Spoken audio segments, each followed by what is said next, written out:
Korkenu fete umankam no gogomera jirrof sena malenjero karanu jala badera jirenye namatadaye atike sarabamnani malonum ballesingofta adaranu tararami maricho korkenu fete umankam no gogomera jirrof sena malenjero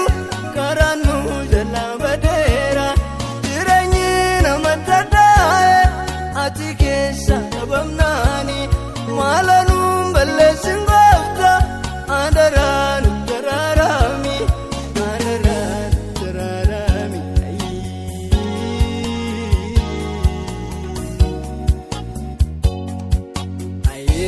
aye ya hubanna aye ya hubanna aye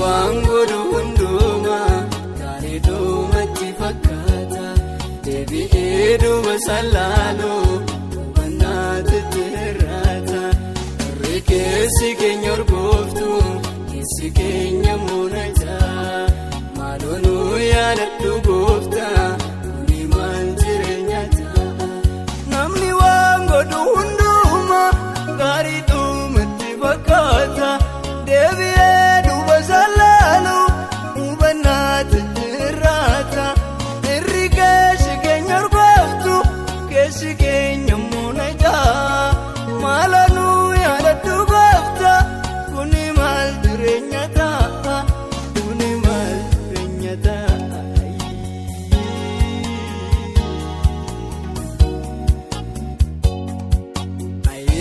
aye ya hubanna aye ya hubanna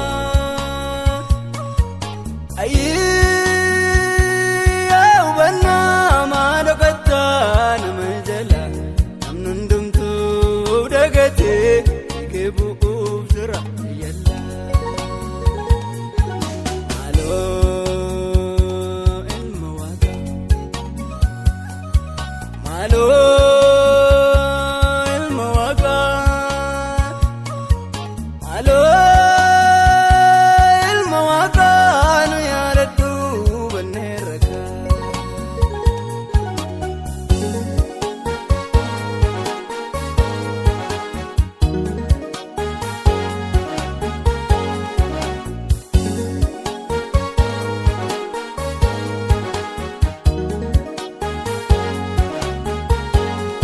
Kalesa kan silallabu kalesa kan sifarfatu arra'i gadhiise hin jiru kan si sodaatu.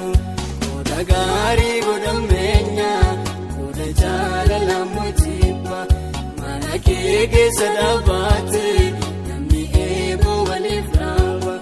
Kaleessaa kan si lallaabu kaleessaa kan si barbaadu har'a iddoo isaa gadhiise hin jiru kan si sodaatu.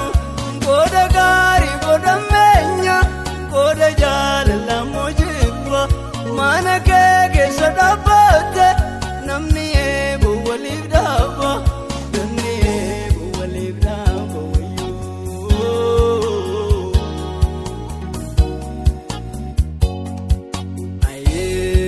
Ayyee yaa hubannaa ayyee yaa hubannaa ayyee.